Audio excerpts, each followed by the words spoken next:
Okay, welcome back, you guys. We've got another episode here for you today. Yes, the setup looks a little bit different. I'm trying something new. I don't know why I didn't try this out before. Hope you guys enjoy the new setup, and let me know what you guys think. And today's guest is another cool friend of mine from the comedy world. Her name is Yvonne Chung, and she's actually super interesting. I find she's got a very interesting backstory, and we'll get into it for sure. But everyone, welcome to the show, Yvonne. Thanks for having me, Dylan. Yeah, of course. In the Wit and Wild podcast. Yes. So witty. Yes. So wild. We try. Awesome. Well, thanks for having me. Of course, yeah. And I understand you just came back from BC. Yes, I'm from Vancouver. Yeah. You're from there, but you just went there recently. Yeah, I go back and forth, which Ontario and Vancouver, which I realize the privilege that I have. But I can't pick a city. You can't pick a city. I can't pick a city, and eventually I will have to, but I grew up in Vancouver, so originally from Hong Kong, immigrated to Vancouver, and then studied in Ontario, and then built my career in Toronto. And I think there's both excellent cities, both excellent, like, on each side of the, I guess, coast in a way. Like, Vancouver is, you know, you got the oceans, you got the sunsets, you got that, like, chill, athletic lifestyle, and just very outdoorsy. Very family oriented. And I do see my life there eventually. And it just brings out that side. Like, I am so peaceful in Vancouver. Yeah. And I completely assimilate to the culture, because the minute I get back to Toronto, I'm like, hustle, grind, you know? Yeah. Gotta do the open mics. Gotta forget about yourself. Kill it at work. I am not at peace in Toronto. Like, I am in the grind. I get that. And I completely assimilate. I'm a very different, if you meet me in Vancouver, it's a very different podcast. Hopefully we can shoot an episode. I know. Yes. Yeah. And it'll be like nice. The ocean behind us. Yeah, out in nature. Out in nature. Because the cool thing about this setup that I got is I can take it anywhere. I don't need Wi-Fi. You know what? I think season 2. Season 2, hear me out. Vancouver, by the seawall on a bench. Yeah. Maybe some like how about just a log? We can do a log. We can do a log. There's going to be runners just running back and forth because it's in a very athletic city. That's fine. I've always wanted to go. I've never been. Oh my God, you have to. So I mean, it sucks because like I've been born and raised here, but like all I've seen is like Lake Simcoe here in Ontario. Yeah. I went to Ottawa once. Okay. There's museums there. That's it. No, I only went there for like a few hours anyway. It was for like a school trip, I think. Can't really remember much. No, you have to go. It's I have to see way more of Canada. Yeah. It sucks. Yeah. But with British Columbia, though, like compared to Ontario, it's way more different. It's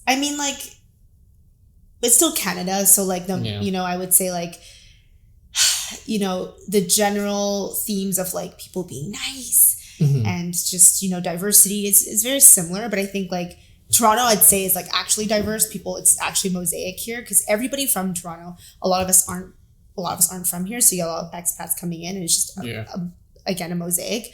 But I find Vancouver, and there's a cliche in Vancouver where you don't really like, it's hard to make friends there. It's kind of a lonely city. It's because, and here's my theory, and internet, let me know if I'm wrong, but like I think because Vancouver is such a utopia, like you have nature within the city. It's a beautiful, breathtaking place to live, and it's quiet and it's safe, but there's still the city that's a hustle and bustle in its own way. People don't leave. So like you just stay in your cliques, right? Like my siblings, you know, live in Vancouver. My brother's with me right now, but like they were in Van for a long time. And my sister's still there and she never left. Like you have the same friends all the way from elementary to high school. That actually sounds pretty but you grow with your friend group. Whereas in Toronto, I feel like your friend group evolves a lot. Changes, and there's different like socioeconomic backgrounds. Yeah, so I find Toronto has more of a personality. I think these are all huge generalizations. Obviously, it's hard to like. Toronto's rich in culture, and then Vancouver or BC is rich in like nature. Yeah, more natural. Exactly. More chill lifestyle. There's a different connection for both. 100%. You know, it's. And I love both. I think like it's hard to, people say like, oh, like, but what's the better city?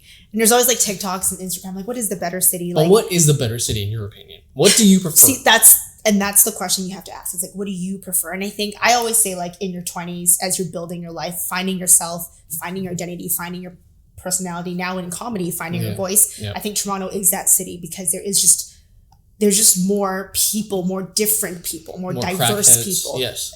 More yes. 100%. And people in Vancouver are a bit more homogeneous. So if you're starting out in your 20s, I think, and you're building your life, building your career, and you're ready for hustle, do it. I think it's Toronto. But when you're ready to have a quiet, peaceful, demure I'm life, ready right now. Okay. This is not... We're in Scarborough, by the way. We are. Scarborough's beautiful, and I love it. Scarborough till the day There's that the bluffs. I die. There's the bluffs. So imagine Scarborough Bluffs, but you've been to the Scarborough Bluffs. You know, I said I've been here 10 times, like Scarborough 10 times. One of the times is Scarborough Bluffs. Okay, yes. Been there loads of times. The funniest. I don't know if you've seen that TikTok trend where it's like a beautiful like sunset in Vancouver or just somewhere in Canada, and then the voiceover is like, people are in Scarborough right now. People are in Brampton. People in Scarborough. Every time I'm in Vancouver, I just like I die because like the scenes in Vancouver will literally take. It's like I will go from this is a typical day in Vancouver and like especially in the winter, right? You can or like maybe closer to the winter. You can literally ski in the morning and then go to and then work and then go to the gym and then like have a little tea and then go to the beach at night. And like it's just so accessible and it's breathtaking with the mountains. And so that's why people are obnoxious because they don't have to leave. Does it smell different there? I'm pretty sure the air is like cleaner. Yeah. And crisper. I bet, yeah. But it's boring. It's more boring. And actually, so I've been. I mean, compared to here, it smells like curry. Over here, so. Okay, you said it. I said it. I can't say that. I can't. You can't say it. I can't. I mean, maybe I can. You can. We'll talk about that. You can say that. Chinese people have curry. We have. Do we have curry? You do. Which? No, that's. No. I don't think Chinese people have curry. I'm pretty sure you do. We may have adopted a curry. You have an appreciation for it. Well, absolutely. We love flavor. Yeah, of course. That's the difference between, like, in my opinion, Asian food and, like, French fine dining. Don't get me wrong, I love fine dining. I love Western. But, like, we'll pack you with flavor. Yeah. The dishes aren't balanced in harmony. It's like, here's, like, spices every fucking where. And it hits you in so many different ways, too. Like, you'll get a bit... whole sensory experience. Yeah. No, I don't. We've derailed, but no, it's now fine. I'm hungry. Honestly, saying we'll get into the food in a little bit. But what I want to say is, one of my favorite comedians, Jim Gaffigan, he said in one of his specials where he said, "Have you ever been to British Columbia and noticed that it's not very British or Colombian?" That's really funny. That's really funny. Yeah. It's true though, right? Yeah. Like it's. Similar to here, I imagine. BC? Yeah. Vancouver is just like... BC is just like... It's where... it's where your quiet life starts. Okay. Yeah, it's like where your quiet, fulfilled, peaceful life starts. Okay. Yeah, so if you're chaotic and you're trying to hustle, like even... Like, I've been a comedian for, like, I think a year now. And, yeah. And I've never performed once in Vancouver. You didn't even do that when you I didn't even try. Why? I know. I mean, to be fair, when I'm back home, I'm like living with my parents and I'm just like... Being respectful. I don't know. Again, I think I assimilate to the city I'm in. And I think in Vancouver, I don't think I'm less funny, but I just don't have that hustle mentality. I really don't. Because I'm like, you know what? You're just so chilled out. You're like, 2 p.m. I'm going to the beach. Yeah. But, I don't have the beach accessible with me. You don't feel the need to like...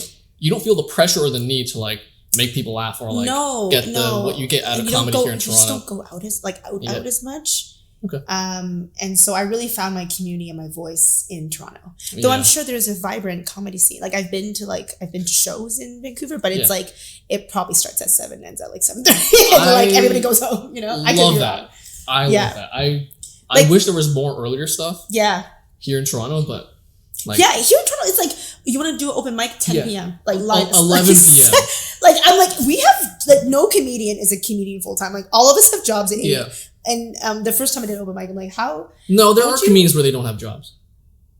Yes, that was very privileged for me to say. No, it's fine. No, I mean yes, you're right. Except their jokes suck. I'm joking. Support the arts. Chase. Yeah. Who said that? We were in open mic together. Yes, we were. Yeah. Yo, he kept saying that. It was so funny. Yeah. That's just cute. I've stolen your joke, by the way. It's fine. I'm like, I tell my friends too. I'm like, support the arts. You have to. Yeah. Otherwise, what are you doing? What are you doing? If you don't support the arts, you know what? Are you even a human?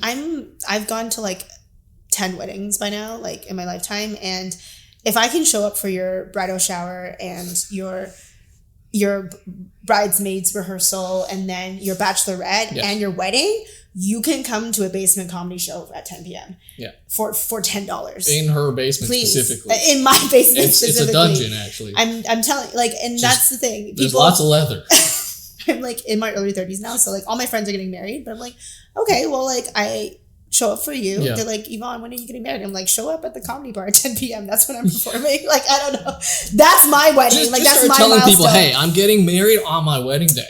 You know what? I feel like on my wedding day, it's just going to be a bunch of comedians. Yeah. Like, I feel like my officiant will probably be one of you guys. Like, probably. I don't know. It'll be funny because I want it to be funny. Yeah. Like, who wants a boring wedding like, anyway? Oh, you know, love and sacrifice. And compromise. You can say those messages wrapped up in a joke. Yeah. You don't. Exactly. Yeah. My wedding better be funny. Yeah. Like, I don't know. I like those weddings where it can be funny, but then it has to have like no kids there. Because sometimes if you heavy on the no kids. Yeah. If you want like people to actually get the jokes, you gotta go a little raunchy. Yeah. You know? Yeah. You can't, because when there's kids there, you gotta kind of like mind what you say. Yeah, exactly. And then also kids, sometimes they start crying out of nowhere. They start crying. They're loud. Also, weddings are expensive. That's like $200 a plate on a kid. Yeah, and all he wants is chicken nuggets. Like, fuck you. No, heavy on the no kids. Like, bring, like they don't. I don't even think they don't enjoy weddings unless they're like mature enough to some extent. And if they're like for example, if it's like if it's like my wedding eventually, like I have an older brother, so if he has kids and you know they're still young, I'm not gonna say no. 100%. I think, okay, fine. Here's the rule. Kids for family members. Okay. Yeah, but just make sure they're well behaved. Otherwise, uncle might slap them. Like, listen, we're Asian. We condone violence. I'm joking. Yeah, we might throw a slipper at them. Yeah. Don't hit your kids. Were you Don't ever... do that. Don't do that. Did that ever happen to you, though? Me getting hit as a kid? Yeah. Oh, absolutely. Yeah, no, same. Like, raise your hand if you were an immigrant child and you did not get hit. I was about to raise my hand. I love raising my hand. No, just like what my parents did to me. I think it's a very, unfortunately, it's like a very common and it is fundamental. But it builds character to some degree. You know what? It builds character. It made us funny. I think that's where the comedy comes from because they say comedy is like what time. Tragedy plus timing is comedy. Sure, there's a formula to it. See, her parents beat a formula into her head. There was a few times as well where my mom, she like threatened to send me and my brother to like a boarding school whenever we misbehaved. But that backfired so hard because... That sounds fun if you're like a boy. And also because when I was 6, like Harry Potter, the first movie came out. Yes, and it seems so glamorous to be in a boarding school, get sorted in your little hats. Yeah. Not hats, but the hat sorts. The houses. The houses. Yeah. No, so every time my mom threatened me, I was like, yeah, fucking I'll go. I'll make potions and whatever the fuck. Yeah. You know? Send me there. I don't care. No, I don't. That's and not, like that's it never worked. No. But I was a degenerate kid, like not like as a little kid, but like grade 12. Yeah. There were so many times where like I came home drunk, high. Damn. And like I'm thankful that my parents aren't like from India. Because like they grew up here. Yeah. No, my parents, so they're from, I've said this for like every podcast now. We love it. They're from different countries in Africa. So my mom's from Zimbabwe, my dad's from Kenya, and when they were raised in those countries, it was under British occupancy. Oh, okay. So they were kind of like raised a little bit more modern in a sense. Okay, yeah. I mean, that's fair. And then they moved to England, and then they met there, and they moved here. Oh. But I say this, I'm thankful that they're not from India, because if they were, and I did all that stupid shit, I would have been either beaten to death or for sure sent to a boarding school in India. Yeah. Oh my God. Yeah. So it's funny how like just a little thing can change in your whole life. Your whole trajectory. Yeah, of course. I think that's where we have in common the British thing. So when I was born, the Hong Kong was under British rule. I've heard about that. And I think part of why we immigrated was 97, the handover to China. I remember like I would look at my passport, there'd be a whole like British crest. Yeah. And so it was beautiful. It was kind of like, I was sad letting that go. And do you still have it though? I think I still have it. You should. I think I still have it, which is it's kind of cool. Yeah, because that's the thing that I find like parents like to do. They like to keep their kids' passports. It's like a little memento or like a documentation. Yeah, of course. Them growing up, like my dad still has all my passports. Like every single passport. Like I've had one since like 2. I think now though, don't you have to give it to the Canadian government? No, you don't. You don't. Yeah, there's an option to keep it. Okay, because I have so many stamps from all my travels. Yeah, keep it. Yeah, make sure you do. Did you ever get a British passport? I think I did because at least it was the crest. I guess the Hong Kong passport. Had the British crest, so not necessarily British passport. That makes sense. But I got my first British passport at like 10 years old. I'll even show you a picture. I think I still have it somewhere on my phone. We love being colonized. I mean, okay, look, I'm against it to a certain degree, but I'm like, there's good and bad parts of it. 100%. Like for me specifically, like the good parts is the fact that like my ancestors, they were able to leave through British colonization, like where jobs were offered on the coasts of Africa. Like if you want to leave India and get a better life potentially, then hop on this train and whatever and take a journey all the way to that part of the world and build a new and better life. So that's what my ancestors did, and like they made all those sacrifices for me to like be born and raised here. 100%. Which I mean, I think there's a give and take to it. Obviously, I can say like, yeah, Toronto sucks and all this and whatever, and to a certain extent it does, but it's like they worked hard, they sacrificed, they paved the way for me, for you to be here. And now I'm trying to like take advantage of that. 100%. With like doing comedy and like podcasts. Those were their plans. Exactly, definitely not imagining me as a doctor. They're like, no. He's going to be in the basement doing comedy. Exactly. For literally $0. Exactly. If you want to know if you make money as a comedian, I will say sometimes you make like $20 for 5 minutes and it's great. Yeah. And that covers like your Popeyes on the way home. Hi there. Welcome to this episode's break. Yes, I included breaks in here. Usually for normal podcasts, you would hear an ad break. This is a brand new podcast, as you can see, and I haven't got to that point of having affiliate marketing work in my favor. So instead of an advertisement, this is just me reminding you to take a break. Get up, stretch, drink some water, go relieve yourself. Do what you gotta do, get up, do something else, okay? Take a break. If you're driving, don't pull over. Make sure you got your indicators on. If it's raining, turn on your wiper blades. And just readjust your mirrors if you have to. Enjoy the ride.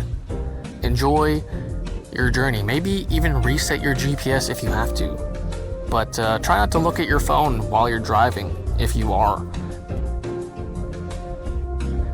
And if you're sitting at home watching this, again, get up, stretch, get some water, go grab a snack, maybe even, and, pet your dog. Kick your cat, I don't know, Go hug a tree if you are outside, maybe listening to this. If you're listening to this and you're outside as well, and you're out in public, maybe in the city, say hi to a stranger, maybe, compliment them. And this podcast will resume in a little bit, but just take a little break, even if you gotta pause here and then come back to this episode at a later time. Please do so. But breaks are important. So if you've made it this far, thank you so much. And there is more to come for this podcast.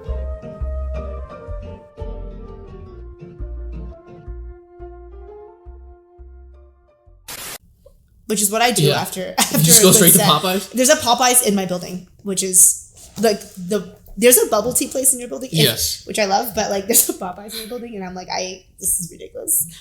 There was a Freshie in my building too, and the Freshie just did not. Is it Freshie, open 24/7? The Popeyes, actually, it has to be. It probably is because I've never seen it close. But how often are you there?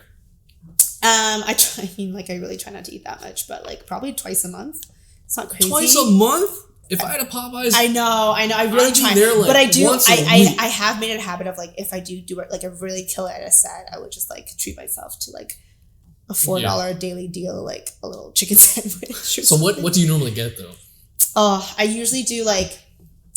Sometimes I'm like, listen, immigrant mentality. We are cheap. Like I look at the daily deals. Yeah, no, I still have that mentality. I take a picture and it's like saved on my phone. Like I liked it.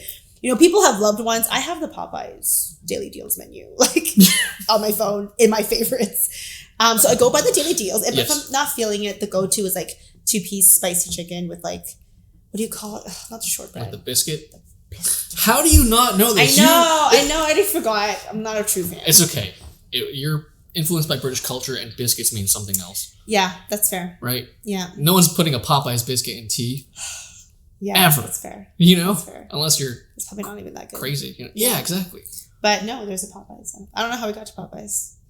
But we're talking about food. Do you want to get into the food discussion? Because you are a major foodie. Food. I am a major foodie.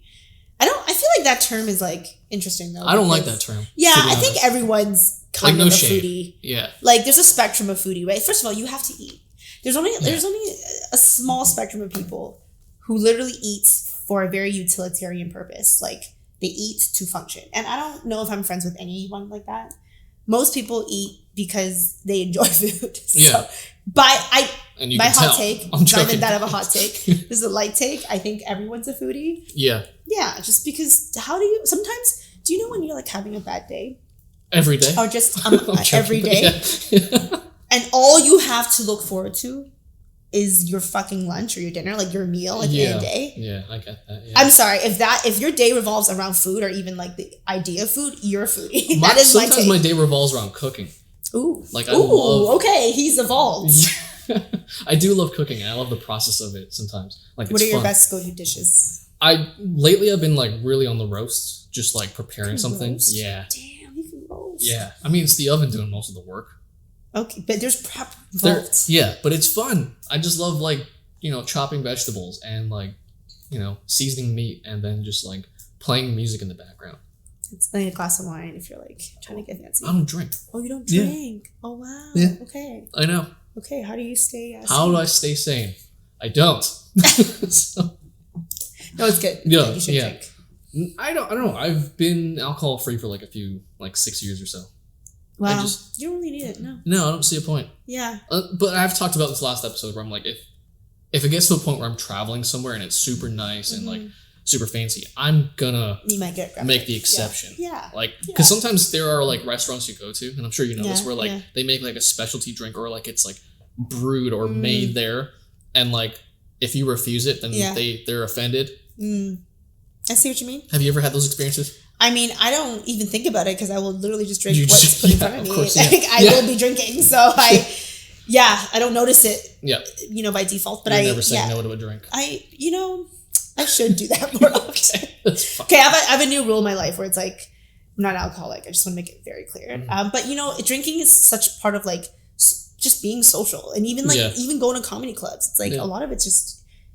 Like I don't know about you, but you don't drink, so I sometimes have a beer before I perform. It just like it just loosens me up. Yeah, 100%. I get that. But it's just kind of embedded. But I'm trying not to drink like basically I only allow myself like Thursday, Friday, Saturday, so Sunday to like Thursday. It's like no alcohol. Like really trying to just drink lots of water and like stay hydrated. Yeah. But sometimes it's like even like company socials at work or like. A friend's birthday and like, you just gotta show up for people and like alcohols. I do love the counterculture of like mocktails being on the rise. And, which is amazing. Yeah. Sometimes even fake beer, but it's still just like liquid bread, like the non-alcoholic side. Yeah. It's just, Let's go back to cooking though. Like that's interesting. So you mentioned the roast. Like is there, what other few dishes? I think the other day I made a shepherd's pie for the first time. Damn. Yeah. Do you have do you have to go to TikTok or like a website? I just kind of get inspired sometimes by like reels on Instagram. Oh yeah, and then I'm so like, many reels. I'm gonna try that. One thing I saved. I have 200 reels saved. Not one has been cooked. Do you not enjoy cooking? I really. You know what? You're not that domesticated. No. Sorry. Let me answer that clearly. I do enjoy cooking. Yeah. I think I pack my days a little too much between like work, fitness, comedy, friends, and like when it comes down to like the allocation of time of like, is it worth prepping grocery shopping for let's say 2 hours for like a 20-minute meal, and I'm single, so I live alone, so like it's the trade-off is not worth it. It's, you know, it's different if I, you know, and I had a partner before, like when you cook together and you have, but when you're eating for one and let's say I make a big batch of chili, I gotta eat that shit. Yeah, no, that's the thing. 6 months. Like it's just this batch of chili. Yeah. You can freeze it. I don't want that shit. Like I'm bored by day 2. So it's like I make small amounts though. I mean, with the shepherd's pie, it was like two of those fucking ceramic trays. 2 ceramic trays? Yeah. Did you freeze it? No, I finished it in a week. I also get it bored easily, but my point is, I do enjoy it if I'm given the time and I have a glass of like orange wine and I'm like cooking and and I do think it's more enjoyable. But like with someone, but like alone, when I just like I want good food. See, the problem is I want good food. I want it to be healthy. I want it to be convenient, and that's very hard to come by. Like to do it quick, and so to some degree. I mean, you just got to maybe try smaller portions. Yeah. You know? Fair. So that's what I do. Like I try not to do big batches of cooking because I end up just throwing it away or like so many social engagements coming up. So I cook what I eat now. Yeah. And then maybe I make one more batch, like one more serving for tomorrow. Yeah. Yeah, but I work in tech, so I'm a little lucky in that sense where it's not as good as like US San Fran Mountain View, but like their companies give us like pretty good lunches. Yeah, and then like sometimes like we have meals in the cafe that are like subsidized. Oh, so it helps. Yeah. But I mean the underline is like we want to take care of you so you can work more. So it's like yeah, but this is coming out of your paycheck. Yeah, exactly. Indirectly this is coming out of your exactly. But I am one of my like life fitness food goals is to just be more intentional with what I am putting in my body, like less sodium, like just more whole foods, more protein for. It depends on what salt though It's hard because like I when I cook it's like quick meals. Yeah. When I say cook I mean air fry. Like that's those are when I say I'm cooking today, I'm air frying. I've never used an air fryer. It changed my life. I'm not about that. I'm like I'll stick to like old school. Oh, okay, but have you tried it though? So don't have to tell you tried. Okay, so I'm gonna need you. So air frying, it's just a mini oven on a 100%. Yeah, but like I guess it's like a rice cooker in a way where like you don't need to watch it. Either. You know, okay, I'm bragging. I'm bragging about the fact that I can cook, but I can't even make rice. Oh my god! I can't. You're Asian. Yeah. Give me your Asian card. Like you're disqualified. Like you can't make rice. I can't. Every time I make it, it sticks to the bottom, or it becomes too soggy, or it's like too. I can't get it right. Okay, I don't know if you can hear, but your ancestors are like very disappointed in you. They're rolling in their ashes. They're like, we did not immigrate here for you to not know how to make rice. Or actually, other perspective. Yeah. How rewarding it is that they immigrated here and they sacrificed so you do not know how to make rice. Yeah. Which is actually a very interesting perspective. Better perspective. Actually, that actually makes more sense. So much better, yeah. Yeah, because about the fact that at least you can make rice. You know, I don't know if it's making rice or just putting it in a rice cooker and the rice cooker cooks. Yeah. So you've never made like rice in a pot? I have in college, yeah, but then you know, even in college, a rice cooker is like $20. So all good. Yeah, no, it's all good. I mean, sorry, my phone goes off sometimes. I forgot to put on silent. All good. All good. Is a busy man? No, it's just my phone telling me to go for a walk. Okay. This is why I think we've over digitized. This is what happens when you get to your 30s. Yeah. Okay. But you have to set reminders to be healthy. I got an Apple Watch once, and I was like, cool. Like I want to be like a cool fitness girl. I want an Apple Watch, and like every 4 fucking seconds, it's like Yvonne go pee. Yvonne take a walk, and I'm like, you know what? Chill the fuck out. I don't need this reminder. I don't need to like quantify every little thing, and like I respect. You know, there's rings now, like Oura rings. You can but and like it tells you your mood. I wouldn't do that. But I don't. Here's like they got mood rings, like. But sorry, the ring is like a mini Apple Watch. It tracks everything. Like back in our day, we had mood rings. Oh, we did have mood rings. The 90s nostalgia. Mine was always blue. I don't know what that meant. I think mine was purple or pink, which I think means de-stress. Happy. Probably means happy. But my point being, like these, I think people quantify too many things in their lives. Yeah, like you know the steps, the calories, the. I don't track any of that. I don't track because here's my hot take. I don't want to know. No, same. I don't want to know. I only took 3,000 steps today. No one should know. I don't want to know that. Like, I'm sorry. Like, I work out a lot, but like, I don't need to know. I don't need that data. Do we need like? There's so much data, right? There's financial data. There's health data. There's so much of our lives that's tracked, and I just feel like, oh, I want to see how I slept. I know how I slept. I woke up feeling groggy and messed up, and I don't want to go into work. Like, I know how I slept. Exactly, right? But don't you want to know how? He's like, no, But I know. I already don't want to know. Exactly. You can tell just by how you feel when you wake up. Yeah, I already like. It's funny when I see people in the Apple, like when I see people with smartwatch. I'm not knocking you guys. Like live life as you should, but it's like I already kind of can stereotype you. I'm like, okay, I know who you are. Yeah, exactly. You're like, yeah. The worst is when they dress formal and they have their smartwatch and they look like a fucking spy kid. Yeah, I've seen. Yeah. You know, you're going on a mission. Great. Now, nice. here's the thing. When I'm older, like when I'm 80, I will get a smartwatch because Apple does have that smart detection where like if you fall, and like I think my parents probably need a smartwatch, but I'm like, guys, if you're young, like you are. Here's the thing, like, and you know this, like you go to work in your medium computer, and then you go. There's a meme about this. You know, you go home, you watch TV on a big screen, and then you have a little screen, and like you wouldn't add another screen. Yeah, I feel like 1,000 years old saying this, but it's fine. I can't have another device. I can't either, man. It's just, I'm like, you ever find that like it's gone to a point where like everyone or most people are trying to disconnect?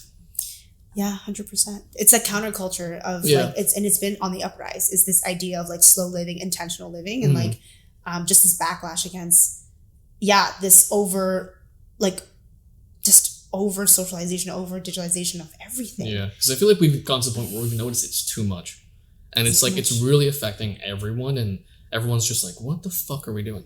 Have you gotten that notification from Apple where it's like, I have an Android. The screen time? Oh, but it probably tells you your screen time? Does it tell you your screen time? Sometimes. Like, I'll have like, I actually had to set it up for some apps where I know that I use it too much, like YouTube, sometimes Instagram. I got like one time. And it's like, you use it for like 2 hours. I'm like, go away. It's like, you use it for 4 hours. Fuck. I'm still use it. It's like your daily screen time is like 5-6 hours. I'm like, that's ridiculous. I didn't know I was like, but then I'm like, I do know because I'm like watching TV, right? You're watching TV, but you're like on TikTok. Oh, like, and you're like, how days a week? How fucked is our attention span? That I'm just like literally doing both. I don't know. I find that like, we just need I think it's because we live alone. So for me, I need like background noise to some extent. Fair. I'm just like, if I can put on a podcast, at least someone's talking. Fair. I think it's because like I was raised in that environment. Yeah. You know, where people are always talking in the background. Yeah. And then now that I'm on my own, it's like something's missing. I think so. For me, it's a little different. Yeah. I do live alone, and I am used to like all the background noise, but I don't think it's because I want background noise. I think I just want to be stimulated. I want to be like, I want the emotional TV or crime documentary in the background. But then I want to know what like cats are saying and doing. Of course, cute. Like I want to experience both emotions simultaneously. Imagine if we my attention are able span to combine both with like AI eventually, you know? Like a crime documentary, half a screen, and then like 100%. And we're just glued to it. I think we're getting there with technology. It's scary. I think AI is actually very interesting, very helpful, and very scary. It's like everything everywhere all at once. Yeah. But AI is... That's a movie. It is a movie. It's a great movie. AI is going to change everything. But I think like with the whole brain rot thing, that is a thing. That is a word. There's this really funny meme that I saw the other day. And it said, "My brain is not rotten. I'm saving it for banana bread." What a good reframe. That's a really good reframe. You know? Yeah, I actually have some bananas that I'm saving for banana bread. Yeah, it's just banana bread. You know how much banana? Did you make a shit ton of banana bread during the pandemic? Once again, I don't really cook. Right. Yeah. Sorry, I air fry. You were air frying banana bread? You know what? I bet you can air fry. Probably, Someone fact check this. I'm pretty sure you can air fry. In an air fryer, apparently. Yes, except for children. Well, that's weird. Well, it'll get to the point in the future. Yeah, 100%. You can just... It'll be a slow cooker for kids. And then it just like robot surrogacy. Oh no, you scrambled the eggs. I mean, I actually saw, I think it came out of China. I think like, I don't know if it's a meme or it's true because all my sources come from the internet. It's hard to discern information, but I think there are like robot surrogacy. We make bold claims on this podcast. That is true. Yes. We do. Yeah. There's no disclaimers. No legal team here. Babies made in robots. Babies China. And I think that's now a thing. I'm a little worried about the world. Yeah, I think that's... You can fertilize and grow a human. But that makes sense to some degree because we're getting to a point where we are at that point now where so many people are having such a hard time conceiving children. Mm-hmm. There's all these things that are like in the food that we eat, the water that we drink apparently, and like the clothes that we wear, which is causing these infertility problems. That's true. So. And also, I don't think women want to experience the 9 months of friggin' labor and ruin our bodies and ruin our mood when you can outsource that thing. Exactly, yeah. And men, we don't really have a say in it because my job is 2 minutes in and out. I would say maybe less. She's lucky she gets 2 minutes. Yeah, I would be so optimistic about that. Yeah. 2 minutes is a long time. Let's be realistic on the Wit and Wild podcast, you know? I mean, I've seen this other meme too online where it's 2 minutes in doggy, that's actually 9 minutes. Oh, that's okay. You see the link to meme after. Yeah. It makes sense though. It makes sense. Man, this is great. I'm now thinking about banana bread. So it's you put it in my head. Or you know what? I think we should. I made banana bread the other day actually. Okay. And then I had the genius idea of just running to the store and getting a mini tub of ice cream. Oh my god. And just genius. making yeah. That is genius. Sometimes when this goes 100%. See, you don't have that brain sludge. Sometimes, but I find that what helps is not just creatine, but other supplements and just working out. Okay, you can't have a podcast and talk about creatine. It's just too stereotypical. Is it for a guy? I think so. I talked about it yesterday with Kristen. Really? Okay, actually, Kristen's daughter is a bodybuilder, yeah. Yeah, a bodybuilder. And actually, me and Kristen talked about this because I watched one of her daughter's reels and I'm okay, I'm taking the right supplements, I think, protein, omega-3s, and then the question of creatine, because it's on everyone's feed right now. Yeah. Have you not dabbled into it? But what can you tell me what it is and why do we need to take it? It just helps, and I've explained this last episode too. I feel like this episode eventually has to be sponsored by a creatine brand. Yeah, exactly. You'll get there, and then we'll retroactively sponsor. But yeah. Basically, so it drives more ATP, which is adenosine triphosphate, into your cells, which is the molecular form of energy. Creatine is usually found a lot in red meat, but we don't get that much, and our bodies don't produce that much. Particularly women, they're just designed in that way where they have less ATP. Okay. So that's why it's encouraged that women start to take more creatine. The idea is women should take it more than men, just because it's better for have less. Well, it's better also for you long term. So how do you take it? A pre-workout? Do you take it I take it every morning. What I do in the morning is do what I got to do, brush my teeth, all that, clean myself. And then first thing I'll do, I won't even go for coffee or tea. I'll hydrate with a massive glass of water. Yeah, me too. Creatine, salt, sea salt. Yeah. And then sometimes lemon. Okay, that's healthy. Yeah. Yeah. And that's it. Okay. And that's every day. Every day you start with water. Creatine, salt, a little bit of lemon sometimes. Yeah. How long have you been on that creatine journey? For about a year and a bit. Okay. Yeah. It takes a while, but it really does help. You just feel. You feel better. Better. Okay. Yeah. I'm getting sold. I'm hopefully. Yeah. I did have a job in sales at one point. Yes. I feel I'm already taking a decent amount of supplements collagen, omega-3s, protein. Yeah.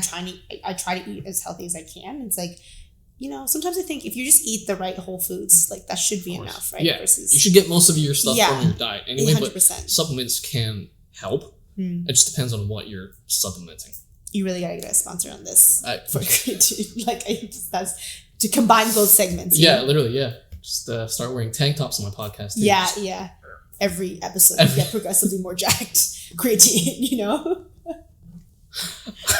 I've been looking back at the recordings too. I'm I gotta stop wearing shorts because my legs just apparently look just way too big compared to my upper body on when you look at the footage after. No one likes looking at their footage afterwards. No, I have to though. No, I know because you're one manning the entire project. Yeah, you're the producer and the art director. Yeah, and the talent. So I find that I'm trying to promote my comedy more and posting reels and stuff, and it's so cringe sometimes. Sometimes it is. I literally cringe. I'm oh. Yeah. But you gotta think long term. No, 100%. No. Do you want to continue with what you're doing? 100%. Or do you want to give yourself a fighting chance of maybe potentially escaping from that? So, and that's the thing. And this is something I've had to teach myself, and I'm sure we both of us braved the open mics. Both of us are trying. I would say be baby comedians. You have to be cringe in the beginning. You have to. No one starts smooth and good in any industry aspect, right? This idea of being cringe, And I feel like Gen Z does it really well because they've embraced it and they're so and Gen Z is so authentic. More against cringe. Like no, I mean there's different camps. Obviously, like everything is an generalization, but I find Gen Z as a generation overall embraces authenticity in who they are and just like don't give a fuck kind of mentality. And a lot of them are posting so many things. It's just part of their lives. And my point being, they're able to do well with that. And I think we as millennials can learn from that. Like we have to be cringe a little bit.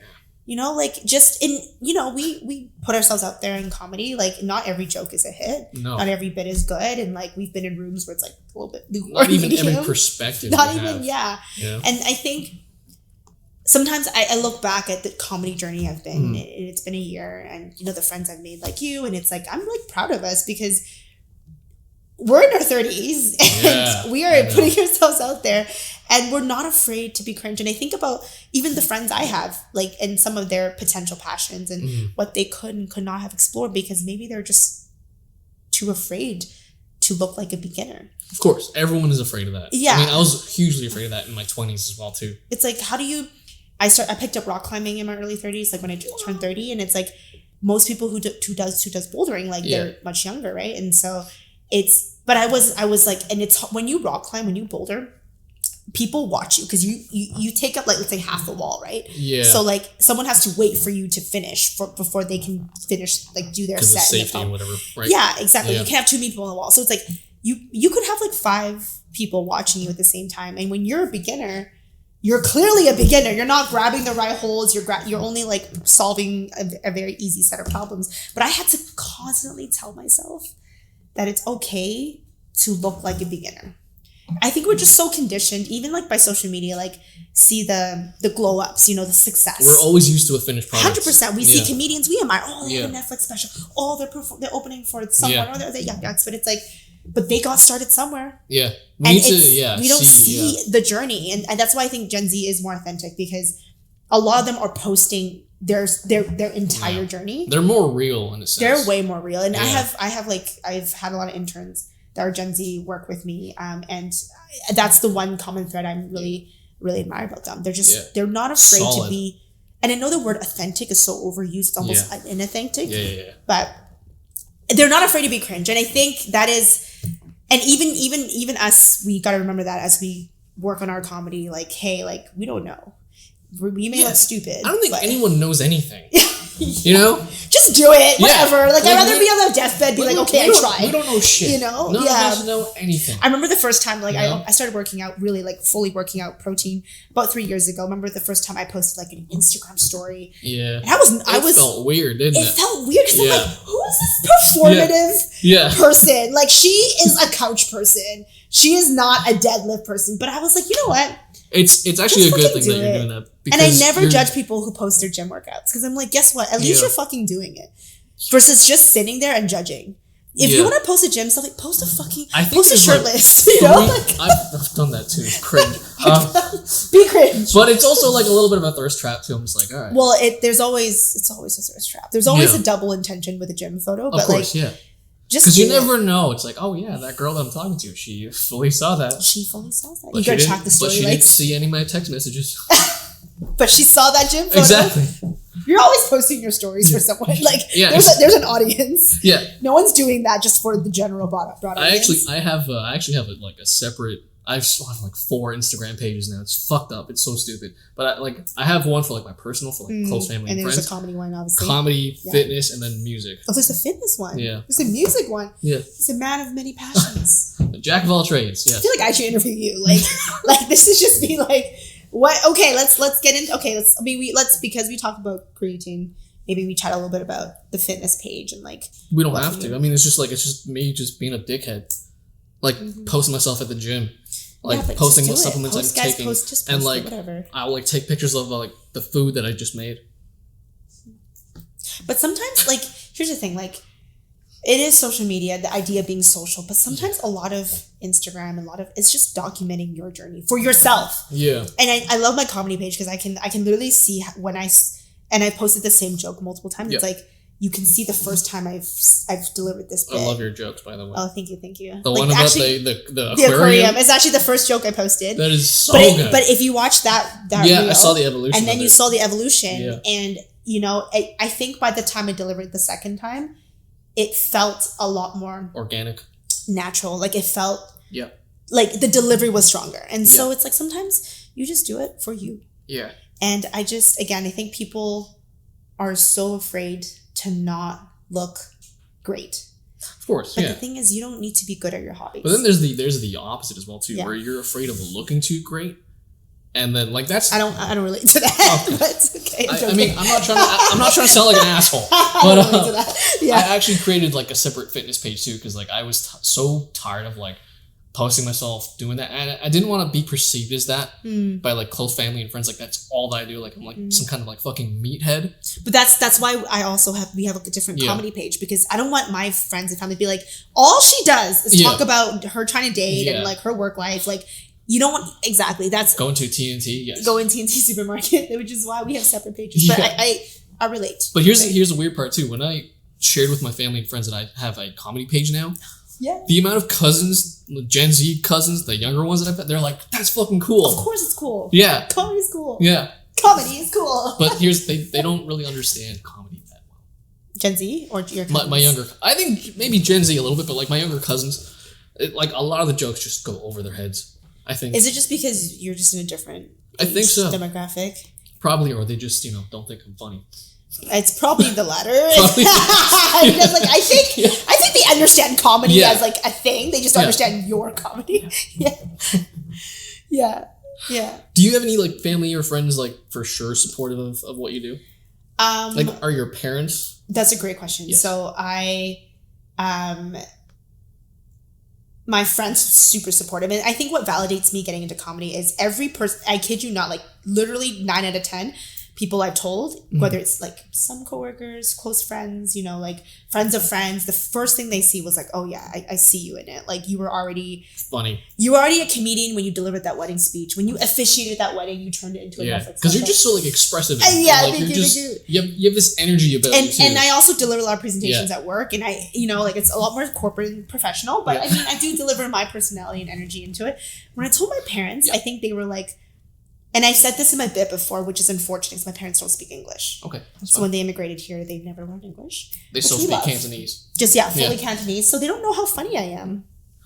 Have you ever considered doing a bit in Cantonese? But my Cantonese is like not that strong. Like I don't know if I could deliver. I don't know if I could deliver some light, like wrist slap jokes, like wrist slap funny jokes, but I don't think it'll be like a combination of like English. Yeah, and I've been ideating on a comedy show called Cantonese-ish, Canto-ish, where it's like a lot of like CPCs like me. Even though I'm not born here, but I basically was raised in Canada. Like, like speaking about the Asian. You called yourself a CBC? That's our news station. It is. Is that owned by the CBCs as well too? You know the acronym though. It's like Chinese born Canadian. Oh yeah, okay. Canadian born Chinese. Sorry. Where it's like kind of like a whitewashed Asian. It's fine. I'm a whitewashed Indian. It's all good. Exactly. So a month ago, I was in a show where there was an agent, and so she came up to me and we started chatting. So we'll see where that leads. Was she wearing a smartwatch? I'm joking. There was an agent with a spy kid watch, and I told my parents about it. I'm like, we'll see where this goes. And they were like, you cannot quit your job. I'm like, Can you calm down? Like, do you know how well you've raised me? I mean, I live very comfortably. I make $10 if I do a bit. Like, if we make money. Like, half the time, by the time you count the Ubers and like the Popeyes chicken, like this is just a creative outlet. Yes. But I think my parents are like, okay, it's just like a hobby, right? Like you're not taking it seriously. That's always they like they have that that caution with 100%. Because not only do they worry about like their first generation kids that are being raised in like North America, they also have like this sense of like, okay, are you going to ruin our family's reputation in some sense? Like fuck this up for all of us and your ancestors. Exactly. Come on. Yeah. Come on, Dylan. Yeah. Yeah. No, but I've had positive feedbacks actually from my family. Like when I showed them that clip from Yuck Yucks, like my first ever big show, they were just like, "Yeah, this is great. keep it up. Keep it up. I'm like, what the fuck? Like this entire time for like the past 5 years, 6 years, I've been putting off comedy because I was so afraid of what they would say, what they would think, and I was also just as in like it took 5 years for you to really like come to terms with it. Like start it, or oh wow, good. Like, but you had the idea 5 years ago. Yeah. Oh, wow. Like this has been. Ladies and gents, he's been noodling with this. Yeah. Really? Yeah. Because I don't know, I just wanted to always just try. I'm like, I've always been funny, wanting to like make people laugh. Like that's I love that. Me too. And it's just like I'm like, feeling. I gotta try something. But I was a musician for like my 20s, a drummer. What did you play? Drummer. Wow. Yeah. So many talents. So creative. Yeah, I know. It's pretty cool. Yup, it's me again. This is another scheduled break for this podcast. And if you've got Spotify Premium or YouTube Premium or any of those apps that you pay for, which I totally understand, because who actually likes ad reads or targeted ad reads? Those are the worst. This is not one of those targeted ad reads at all. This is just, again, me reminding you to take a break. Okay? Podcasts, again, would have ad reads scheduled into their episodes. I'm not there yet, but with your help and support, hopefully I can. And then these will be a thing of the past, and then I will be advertising various products towards you if you're interested.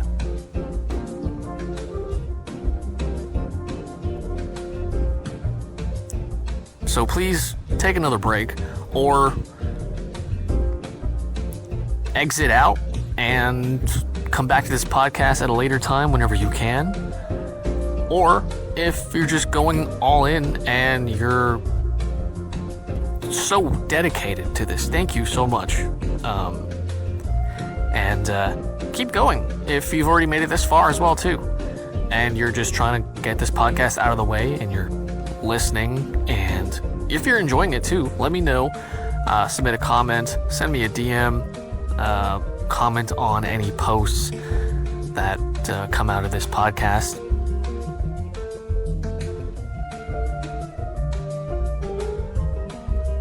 Or any clips. And tell your friends about it. Tell your grandma. Tell your neighbor. Whoever, Tell people about this podcast if you enjoy it. And once again, thank you so much. This is the Wit and Wild podcast.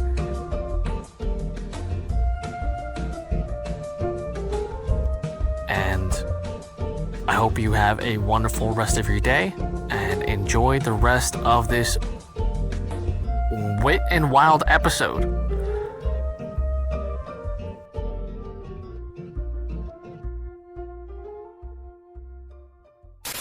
I think, and you made a good point, that it's actually a creative outlet, which is very needed. Yeah. So. Yeah, I think. Well, I mean, Dylan, you are a musician and a comedian, and now you're starting this podcast. I think everyone's inherently creative. Yeah, I think that's how everyone starts out. 100%. Yeah. And I think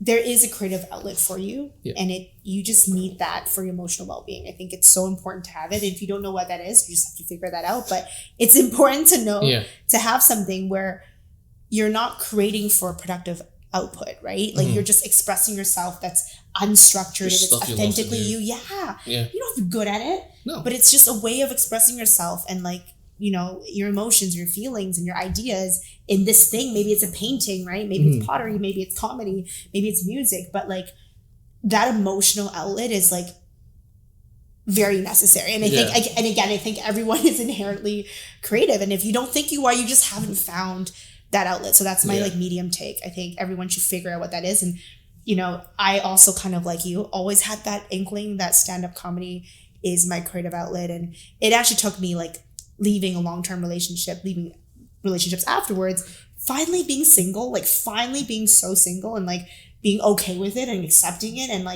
being my own person and just punching out my potential to be you know what, that ain't talking shit about your ex on stage all the time. Go to my reels. You know who you are, man. I'm surprised you didn't get bangs though. I'm joking. But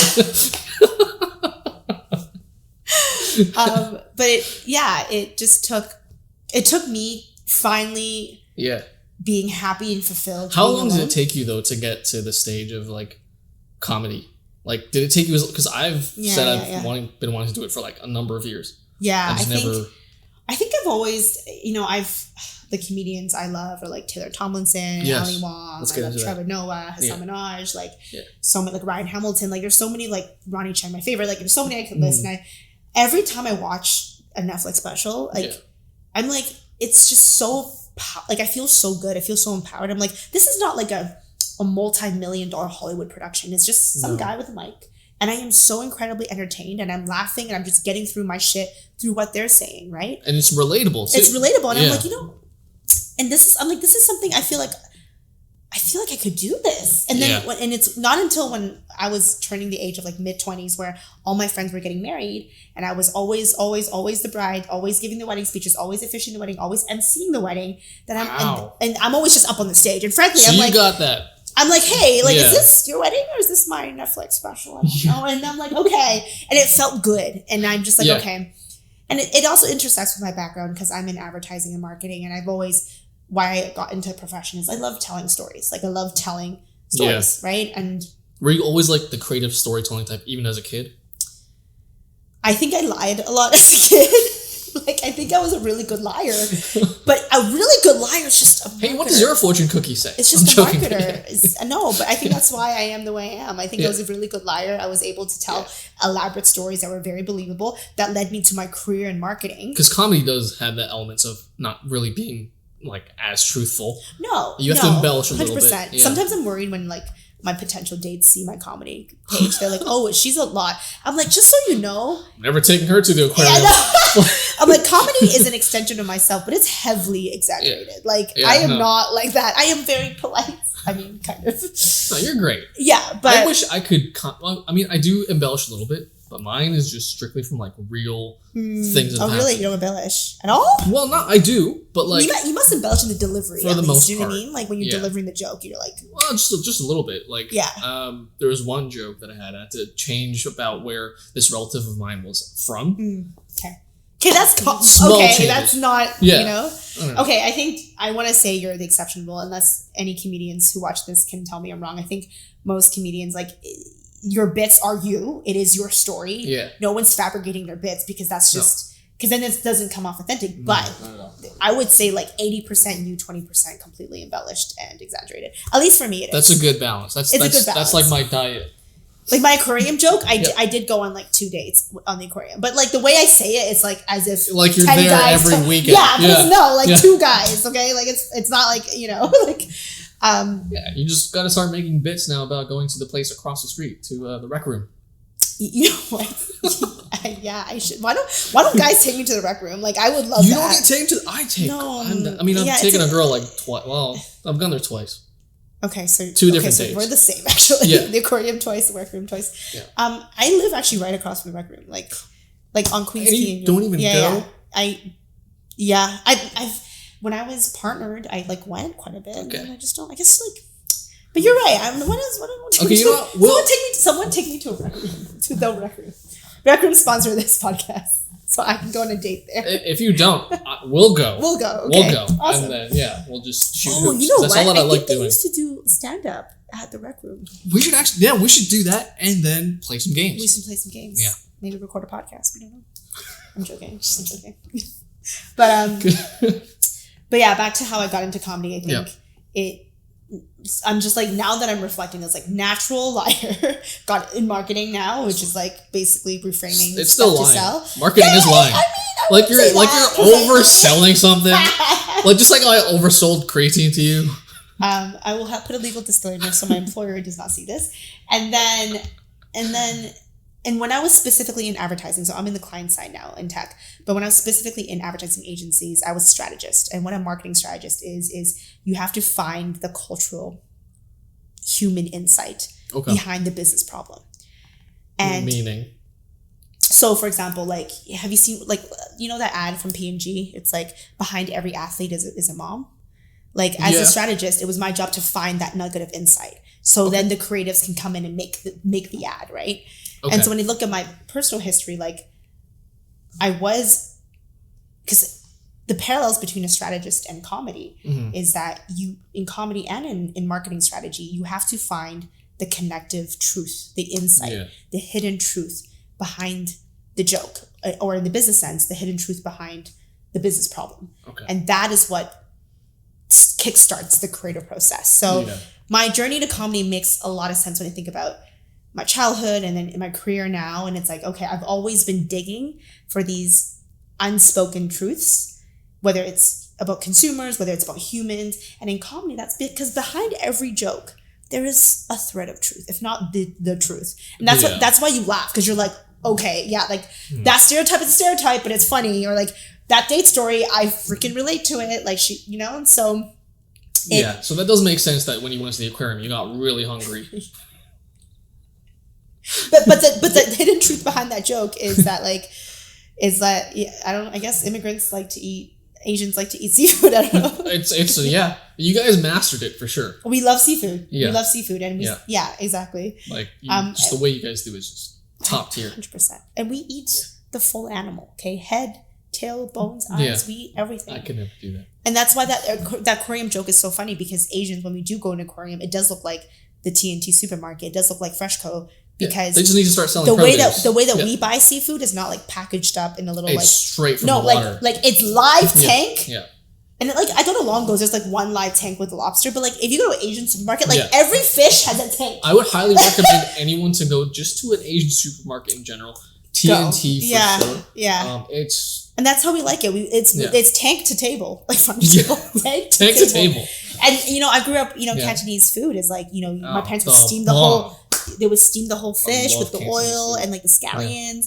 And it was not weird for me to see an animal's head in the dinner table, right? Or chicken feet, or like any stereotype about Asians, but like we love that shit. And I actually think that's the most respectful way to eat meat. Eat an animal, like, I'm sorry, if you're just eating pork but not recognizing it's a pig, if you're eating beef but you're not recognizing it's a cow, like you need to understand that. And that's a whole life. It's a whole life you're taking, right? And actually, some would say like the organs or the more non-traditional parts of the animal, they're actually more nutritious. There's more nutrients like backed in like liver, organ. Exactly. Yeah. And so. And I love that joke because I love that joke so much, and maybe I'll link to that joke. But because it's like, I think the underlying truth is like, if we're gonna dig deep into that joke, it's like Asians, when we were assimilating into Western culture, we were ostracized for the lunch. There's homemade lunches that our parents I grew up with a lot of like Cantonese kids. Yeah, it's like why is that girl eating a fish eyeball? Like why is she eating a fish eyeball? It wasn't that extreme though for me growing up, because again, it was a majority of like Cantonese kids at my school in primary school, from like kindergarten all the way to grade 6. So like it was normal for them. It was actually, they would actually look at like other kids like, ew, you're eating a ham sandwich again? I wish my experience was that, because I definitely felt a lot of shame, I'll be honest. Like, as where did you even grow up though? In Vancouver. Vancouver. Oh, yeah. Right. Yeah. But I learned. I remember learning English. I remember not knowing English, and by grade 2, I was like thinking like, oh, I can speak this language fully. So did you start going to school like from kindergarten or from like grade 1? From, I think, halfway through kindergarten. Okay, so that's not even bad. Grade 1. No, it's not bad. But I because I went to predominantly like a more like private, like wealthy, Western white. You could say it. At white elementary school, like I was bullied because I was very different, and I would bring my parents did the best they could, but like they would bring the steamed fish with the fucking head. So while you guys got Lunchables, and I actually have a whole bit about that. Lunchables, while you guys got Lunchables, I had a fish head with soy sauce and rice, which I loved, by the way.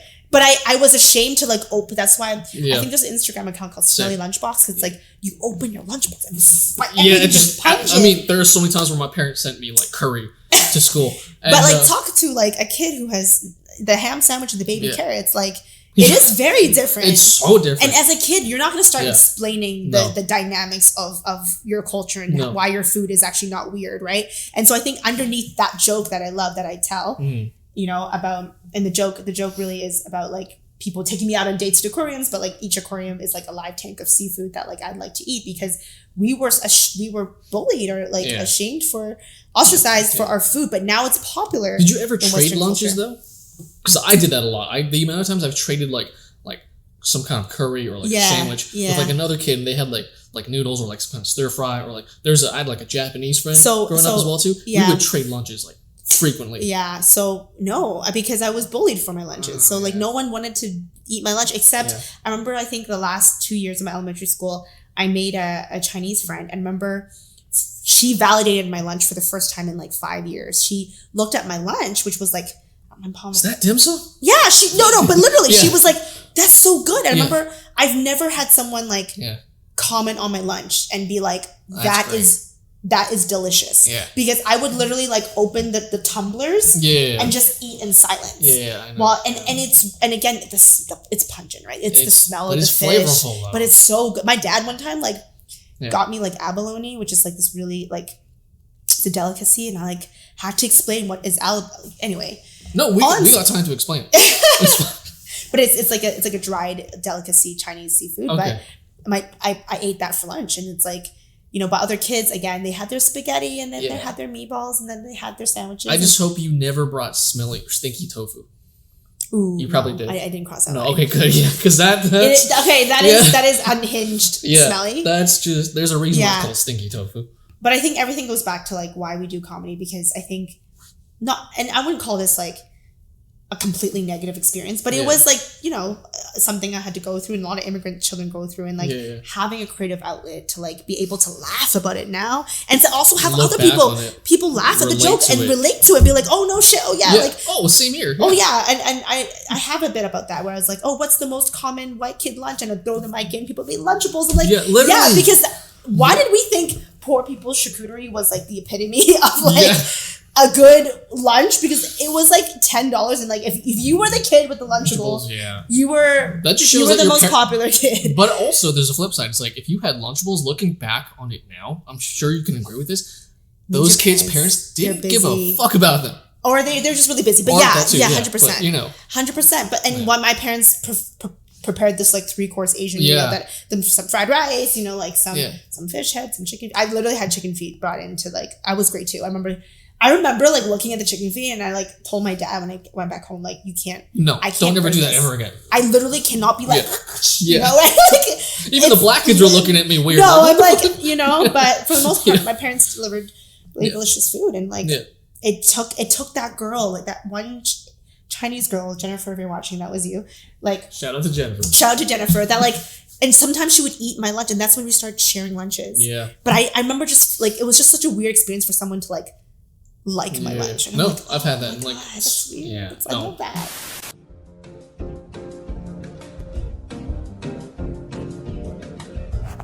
Yeah, so this is the last break in this episode, hopefully.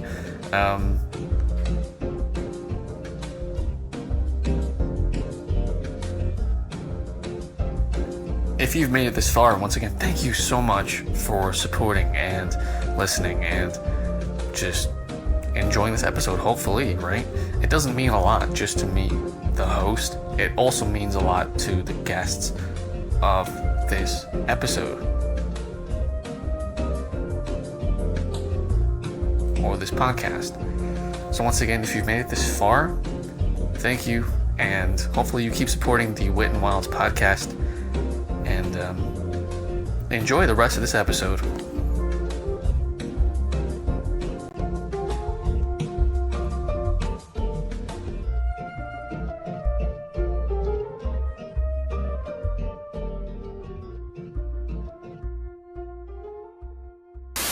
I've learned a lot about like Cantonese culture growing up too.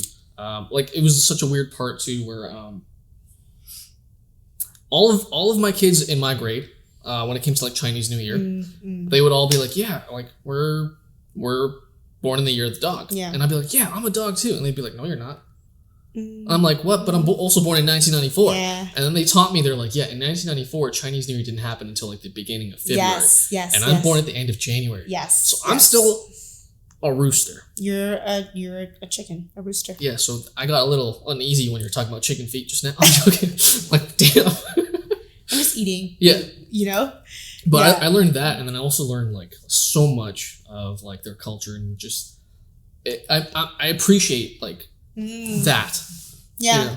It's a beautiful thing. And I think it is a beautiful experience, like being CBC, right? And even you, like, you know, you kind of tiptoe and dance across both cultures, right? Being westernized, but growing up with immigrant parents. And I love the age that we're in now. Sorry, not our age, but like the age of media now, where there's so much Asian representation in screen. You have comedians like Hassan Minaj, Ronnie Chang. You feel so represented. We're not there yet. And I think that actually validates our work as comedians being BIPOC, because for every Asian comedian, there is 10 white comedians who are probably also saying along the same jokes, right? Yeah. And I know there's just enough space for us, because that narrative, even though we're seeing more and more, like shout out to Simu Liu, shout out to like Aquafina, shout out to like all these like Asians that are breaking Hollywood, but like that's not enough. We're not done. We're like barely getting started, right? And sometimes when I don't know if you ever have self-doubts in comedy, but like when I feel like, okay, what am I doing? Like, you know, because it's hard. Like sometimes you're writing your bits, you're practicing, you know, you don't get the laugh that you want. You're going to open mics, there's no return. You're like, why am I doing this? Is my narrative unique? Is it even funny? Yeah. And then I always think back to like, okay, but there's someone somewhere out there would love to hear this perspective, because it's not been said enough. And by saying it, we're normalizing it and we're bringing it to life and saying this is okay to feel that way. And I think that's a beautiful thing. And I think, yes, it's not just a 1-2 punch joke. Yeah. I think what we're really delivering for unpacking it is like just normalizing these our way of life and making it cool and making it funny, because for the longest time it wasn't cool to be Chinese and it wasn't cool to be the girl Indian with the smelly lunches or be Indian. Bringing your what? It's way more not cool to not be Indian nowadays. That's fair. He's not bringing curry at his workplace anytime soon. To be honest, I actually don't eat Indian food that much anymore. Well, not because of the hate recently. You know how to roast a thing, so. Well, yeah, but also I just, discovered other ways of eating in a sense. Yeah. And I'm like, it doesn't always have to be like Indian food all the time. No, for sure. You know? And I love that we come from these backgrounds, because we can eat with comedy and in food. We can dance upon like, okay, one day you make a roast, but the next day you do make a curry, right? To be honest, I haven't made Indian food in a very long time. I also, here's the thing why I don't eat Indian food a lot as well too, is because it's very heavy on the carbs. So that just kind of... When you say carbs, is it like, you mean rice, potatoes? Like what's it can be like rice, potatoes, lentils, and then flatbreads. Yeah. So that's like quadruple... That's carb. That's not creatine, that's carb. So that's why a lot of Indian people, when they get older, especially like my parents and like the generation after them, like the Gen X, they've either got problems or they're going to get problems like hypertension and diabetes. They got problems, they're going to get problems. Yeah, no, it's because it's so normalized with what they're eating. Yeah. Whereas like compared to like your cultural cuisines, it's more focused on protein. Yep, I would say that. I mean, there's a lot of rice. Yeah, yes. I think Chinese food is actually quite a good balance of protein, veggies, and carbs. Yes, whereas Indian food is just a lot of carbs. I never. Which is why you see a lot of Indians where they get to a certain age, or they're mostly skinny fat. Is it the dad bod? Well, it's also the dad bod, but the dad bod is also because like they also love drinking beer, so Yeah, I'm trying to avoid that. Is there a new wave of Indian food that's getting more balanced and healthy? I'm just curious. It can be like the other day, like the other day, like maybe not even a few months back, maybe in like May, I made like butter chicken at home, but I added so much chicken to it that it's like protein heavy. Every bite you get like little piece of chicken. Yeah. So like you get it from like restaurants for sure, but like you're getting like 3 pieces. Yeah. And then you're eating all that rice, the naan, and it's just like, it's so carb heavy. Yeah. That's why a lot of people, when they eat Indian food, yes, it's heavy, but like you feel sleepy after, because it's like your sugar is spiking. Oh, interesting. Right? So I'm trying not to do all that, because the more you increase your insulin, like you increase your chances of getting problems later on. Right? Like they say like hypertension or like diabetes or like heart failure. That's like that stuff when it happens at 50, that's because of poor choices made in your 20s. And diet, you are what you eat, is what they say, and like diet is everything. Yeah. So I'm trying not to go down that path, because my parents, they have those problems. Yeah. Okay. So I'm just like, it's like years and years of like build up of what you eat. Exactly. I'm like, I can't. It's so hard. It's so hard to balance. But then going back to what you were saying earlier too, like how like when we get older, we want to for sure get like these other tech and all that stuff to like help us be more healthy. I don't think that's going to be the case though for us, because I think like with how conscious we are Now, maybe. I think I have this theory. I think we're gonna have a lot of hot grandmas and grandpas. You've heard it here first on Wit and Wild's hot grannies. Well, yeah, it's true. Think about it. I mean, I plan to look like this for the rest of my life. So I don't know about you. Like, I'm not aging. Like, have this on record, which it is. I will look like this. How many grandmas there's going to be in the future with like super thick dump trucks? I hope like when you make this reel, there's like a dump truck granny, like little like just like a little twerking. Yeah, just twerking. Twerking. I do think millennials, Gen Z, like we are very conscious of what we're doing, what we're eating, and like what we're putting in our bodies, and like I agree with you, and I think science is only getting better, and like. Yeah, like Gen Z doesn't even drink alcohol. They don't even go to the clubs. They they're chugging green juice on a Friday. Like they're healthy. Like they go to Pilates like it's a club. And I think a lot of it is because we're driven by being fit, and like fitness is luxury now. But also, like do you taking care find of your now body that is luxury. Gym culture has somehow transformed into club culture? 100%. It's a rave. Have you been to spin class? I've never been to a spin. Because every time I hear spin classes, my brain is kind of fucked up. I think it's just people just spinning around in circles. I think it's like, oh, let's see who get dizziest the fastest. Yeah, I think it's a combination of many things. I think one thing people, I know you're on a bike. People crave connection, and I think fitness classes are a sense of community. And now we're chronically online. We want that community. Here's the thing: I like working out alone. Oh, you like working out alone? Wow. I just that's me time.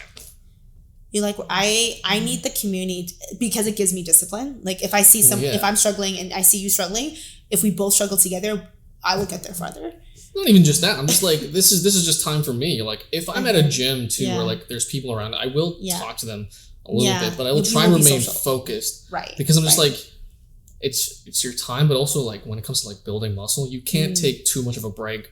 You know, I don't know. There's a lot of bro science. Okay. But I think in general, the trend is gym culture is moving to a much more social space, right? Like every sport or gym, what do you call it? Like Pilates or like yoga or like spin. It's or a social classes. Aspect for sure. There's there are classes now, right? People pay $50 for reformer Pilates. But the fucked up part I find is because it's social.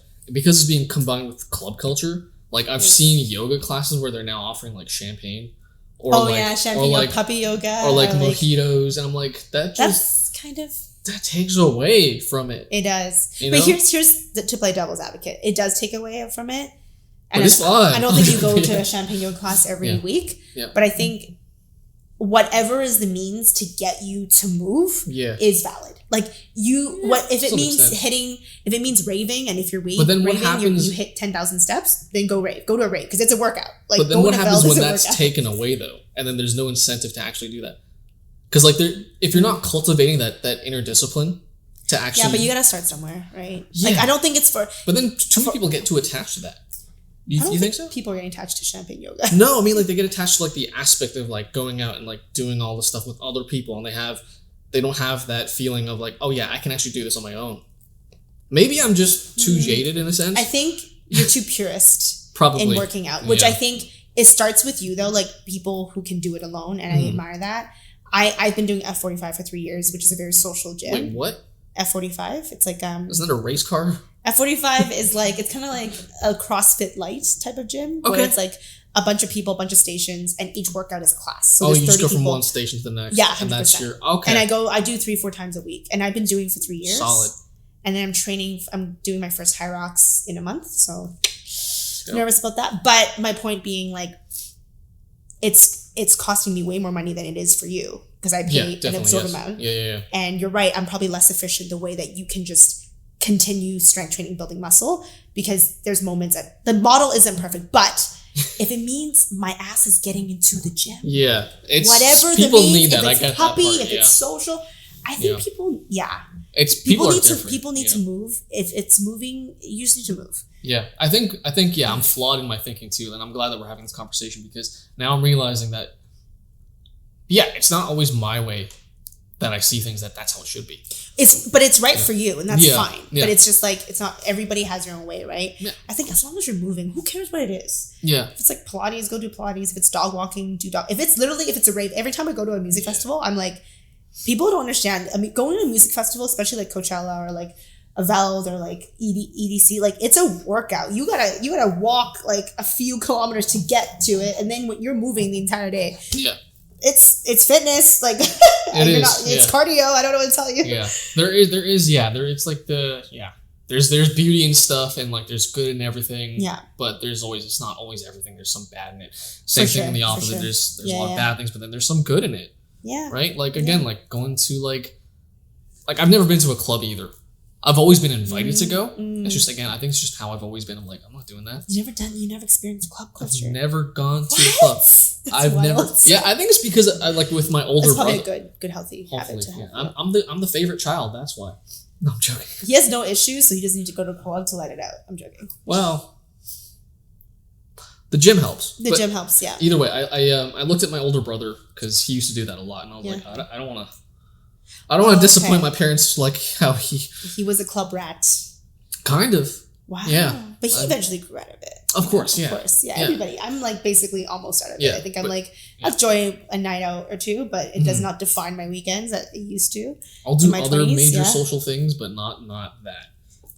You know, I don't think the clubbing experience is so much fun for anyone anymore, frankly. It's getting way too expensive. It's turning more into pub culture now. Have you noticed that? I love pub culture. Yeah. That's what I love too. Yeah, I was in Dublin 3 months ago, and I was surprised how much I loved pop culture, like just lively music, someone jamming on, you request a song, some Irish dude sings it, everyone, tourists and locals, just jam together singing like Ed Sheeran, and it's like, I loved it. I think that's if I had to go out, that's my scene. It's like a lively pub is elite. It's better than a rave in my opinion, better than a club, better than a lounge. Like I want a lively pub with a pint. And like the songs that I love, like with like no one karaoke sometimes. Yeah, karaoke. Even if they have like a dartboard or like a pool table, ooh, okay. You're set. Yeah, I'm set. That's like the perfect pub. But you know what? I don't think Toronto has like very lively pubs. At least not. You can't really compare to Dublin because that is like where there is one Irish pub downtown. I can't remember what it's called though. It's right by Yuck Yucks. I'll look it up and I'll let you know what it is. But it's great. Yeah. Have you been? So you went to an actual like wooden pub in Dublin? I mean, Dublin is all pubs. So like the entire you just pub hop, and every pub has a live singer that's just banging out acoustic jams. Yeah. And it's like the night out. It's so much fun, and I was pleasantly surprised because I think we have pubs, but we don't necessarily have the pub culture here, or at least not as lively as Ireland, and had a great time. But yeah, this is also maturing. I think maturing is realizing that you don't need the fancy schmancy. Yeah, you don't always need night outs. You can just have don't until like 6 a.m. No, I'm tired. I need to do my 10-step skincare routine. Like I need to go home. You know? Yeah. We'll close out the podcast though, because we've talked about a lot. We've covered many grounds. We've talked about a lot. Much grounds. Yeah. Is there anything else though that you do want to touch on? Like, here's what I want to talk about then. Okay. You asked the question. Your Instagram handle is Pizza Over Peoples. Yes. How much do you love pizza? Yeah. Like on a scale of 1 to 10. I'd say like a 7. A 7 out of 10. Okay, I love pizza, but it's just, again, I'm on my health journey. Like I'm trying to not eat that much. And I also don't think you should have healthy pizza. No, like you can't. If you're gonna do it wrong, do it wrong. Like do it right. Like healthy pizza is so good. Don't have like cauliflower crust. No, that stuff's like have a fucking pizza. Have you ever had mozzarella. Like sourdough crust pizza? I don't think sourdough crust pizza, organic, marinara sauce. Ooh, okay. Some like proper cheese. Yeah. Okay. And it's like and like basil picked fresh from a garden. Okay, you're right. Made in a wood stone oven. Fine. Like how they do it in Italy. So I can't find that pizza? No, you definitely can't. You got to make this stuff at home. You got to make this at home. You know, but you don't have time. But I don't have time. So I love pizza, and that's kind of so I started my Instagram account as a food account because I'm a foodie and I liked going out to eat. So I started documenting my experiences. But my handle was always comedic because it's Pizza Over People. So it's really like I would choose food over people, which is still true. Still true. And when I transitioned the food account to a comedy account, it just everything aligned because I'm like, you know what? It was always meant to be funny. Because it's the name. When I started the food account, the name was funny. Like I always knew that like if I had to lean into my strengths, like food, we love food, but like everyone's a food blogger. I still like, think you need a better handle. Okay, I'm open to We'll work on it. We'll work on it. Yeah, because like that, I find like it's a great handle, but it suits your the food adventures. And now you're on a new journey of like it's like it is funny though. It's like I'm choosing to be gluttonous over So would you people. do like a stand-up show in front of like your audience is just pizza? I mean, it's just my handle. Like, no, I won't do that. I'll serve pizza at the end of the show. Ooh, maybe I do that. A pizza over people's. Yeah. A stand-up comedy show. Yeah. I mean, I could change it to like Yvonne comedy, but it's just so boring. I don't want to do that. Yeah, and how many people actually have that handle too? Exactly. Yeah. I don't know. I don't know if as a comedian you need to fully have your name. I know most comedians. It's like I don't. Yeah. But there's your handle is your name, no? Dylan Comedy. Dylan B Comedy, but it's my first name without any of the vowels. Yeah. Yeah, and then I don't use my last name. Yeah. But like that's just because like I was influenced by like people, for example, like Joe Coy. What was Joe Coy? Joe Coy. That's not his real name. Oh, his stage. Oh, you mean your stage name? Yes. Yeah. So, sure. I don't have a stage name yet, but the reason why I also like the handle is because if I were to promote my Instagram, it's easier to just say pizza over people versus like Yvonne Chung comedy. It's like, how do you spell your name? But pizza over people is like very fucking clear, you know? Yeah. Okay. But you know, I am open. I am a marketer. ChatGPT might help you. Yeah, I'm like, hey, I have to evolve this into a new brand. How do I evolve it? Because people do change things eventually, and like the reason why I'm saying this as well too is because imagine you get to a point in your comedy career and you're having a Netflix special. Do you want that to be on Netflix? I mean, for time immemorial? Because I'll start the show. You know how like before the comedians get on stage, there's always some like B-roll of them like moving around. Yeah. But I'll be at a pizza shop, probably in New York. Where they got the best pizza slices. Yeah, just like in grabbing North America. slices, like the best slices in New York, and then I go into the comedy club. So I don't know. But right now it's catchy, and like I don't think Yvonne Comedy is going anywhere. And there's also Vaughn Comedy, which is our friend. Yeah. So he already took that name, so thank you, Vaughn. So he's another comedian called Vaughn. Yeah. Not Yvonne, but he took that name already. So yeah, we'll figure something out. You know, by season 2, when this podcast is in Vancouver on a bench next to the ocean with seagulls flying above, I may have a new Instagram handle, and because change is the only constant. Change is constant. Change is the only Just constant. hopefully by the time we meet up next time, you don't have bangs. You know, Joking, I will do so many things in my life wrong before I get bangs. So of course. But thank you for having me. No, of course. Thank you. This is awesome. This is so much fun. Yeah. Before we actually go, is there where can people find? I mean, we just went over it. Yeah. But do you have like YouTube or anything? Like Twitter? Not yet, but I think right now the Instagram account is where all my comedy houses. So subscribe, like, and follow. But it's at Pizza Over Peoples, but people with an S, because the girl who has the handle without the S is not doing anything with that account. Plural is always better. Yeah, Pizza Over Peoples.